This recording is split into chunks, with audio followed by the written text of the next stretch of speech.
ആയിട്ടുണ്ട് കേട്ടോ മൂവി. എല്ലാവരും കാണണം, തിയേറ്ററിൽ പോയിട്ട് തന്നെ കാണണം. നല്ല മൂവിയാണ്. ഡയറക്ഷൻ അടിപൊളിയായിട്ടുണ്ട്. നല്ലൊരു സ്റ്റോറിയാണ്. ഒരു വില്ലേജ് ബേസ് ആയിട്ടുള്ള സ്റ്റോറിയാണ്. നന്നായിട്ടുണ്ട്. നമ്മൾ ട്രെയിലറിൽ കണ്ടതിന് അതിനപ്പുറമാണ് സിനിമ. എന്താണ് ഇമോഷണലായിട്ട് തോന്നി.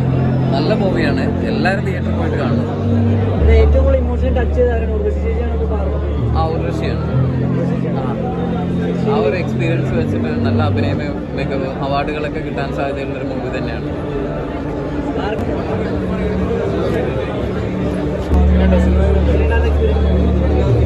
കണ്ണീരൊഴുക്കി സന്തോഷം. തീർച്ചയായിട്ടും ക്രിസ്റ്റോയ്ക്ക് ആദ്യം നന്ദി പറയുന്നത് ഡയറക്ടർ ക്രിസ്റ്റോയ്ക്കാണ്. ക്രിസ്റ്റോയുടെ മേക്കിംഗ്, ക്രിസ്റ്റോയുടെ സ്ക്രിപ്റ്റ്, പിന്നെ നമുക്ക് നമ്മുടെ പുരുഷന്മാർക്ക് അങ്ങോട്ടും ഇങ്ങോട്ടും അറിയാൻ പറ്റും. സ്ത്രീകൾക്ക് മാത്രമേ വാസ്തവത്തിൽ സ്ത്രീകളുടെ ദുഃഖങ്ങളും ഉള്ളൊഴുക്കും അറിയാൻ പറ്റും. അത് രണ്ട് ഗംഭീര പെർഫോമൻസ് ഉർവശിയേച്ചി പാർവതി തിരുവനന്തപുരം നടത്തിയിട്ടുണ്ട്. അവരുടെ ഉള്ളൊഴുക്കാണ്, സ്ത്രീകളുടെ ഉള്ളൊഴുക്കാണ്.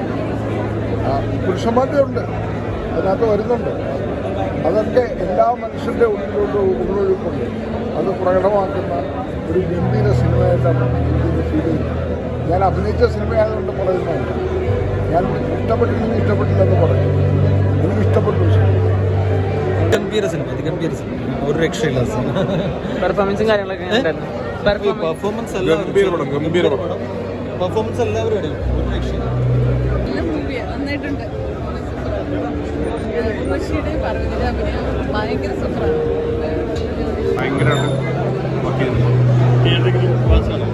വാച്ച് ചെയ്യുന്ന പടമാണ്. ഭയങ്കരമായിട്ട് ഫാമിലി നല്ല ഇമോഷണൽ ഫിലിമാണ്. ഒരുപാട് ആശിച്ചുണ്ട് ഫിലിം കാണാൻ. സെക്കൻഡ് ഹാഫ്, ഫസ്റ്റ് ഹാഫ് കാണുമ്പോൾ തോന്നുന്നു പാട്ടിലേക്ക് എത്താൻ തോന്നുന്നു. സെക്കൻഡ് ഹാഫിൽ നല്ലൊരു പടമാണ്. വേറെ സാധനം എന്ന് വെച്ച് കഴിഞ്ഞാൽ പടത്തിൽ നമ്മളെ ഹെൽപ്പ് ചെയ്തേക്കുന്നത് വെച്ച് കഴിഞ്ഞാൽ മ്യൂസിക്കാണ്. ബാക്ക്ഗ്രൗണ്ട് സ്കോർ ശങ്കർ ശർമ്മ വെറുതെ പൊളിയായിട്ട് ചെയ്തിട്ടുണ്ട്. എന്ന് പറഞ്ഞു കഴിഞ്ഞാൽ വിഷ്വലിനെ സപ്പോർട്ട് ചെയ്യുന്ന രീതിയിലുള്ള മ്യൂസിക്കാണ് നമുക്ക് കിട്ടിയേക്കുന്നത്. ശങ്കർ ശർമ്മ ഇല്ലായിരുന്നെങ്കിൽ ഈ പടം ഇത്രയും വരെ എത്തൂല, മനസ്സിലായി. കാരണം ഞാൻ ചെയ്തേക്കുന്നത് പകുതി വരെ ആയിട്ടുള്ളൂ. ഞാനും ചന്തുവും കൂടി ഇരുന്നേക്കുന്നതിനെ അതിനെ വേറൊരു ലെവലിലോട്ടാണ് ശങ്കർ ശർമ്മ എത്തിച്ചേക്കുന്നത്. ശങ്കർ ശർമ്മ മ്യൂസിക് ഒന്നും പറയാനില്ല.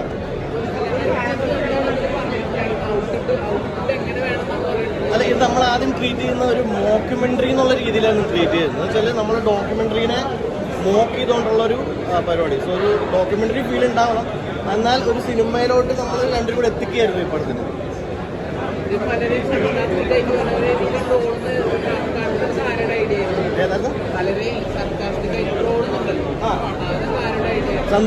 Chandu is a brilliant person. ചന്തുവിനെ നിങ്ങൾക്ക് അറിയാൻ പാടില്ലാത്തതുകൊണ്ടാണ്. ഇത്രയും സിനിമ നോളജും ഇത്രയും ലോകവിവരമുള്ള വേറെ ആളെ ഞാൻ കണ്ടില്ല.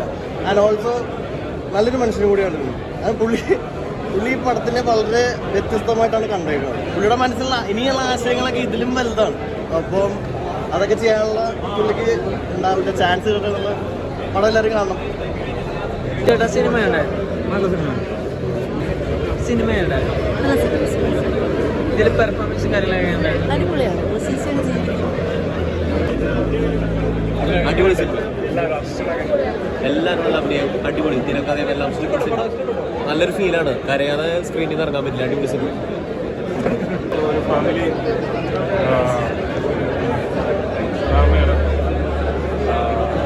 ഭയങ്കര നമ്മളെ പിടിച്ചു നിൽക്കുന്ന ഒരു ഇമോഷണൽ പടമാണ്.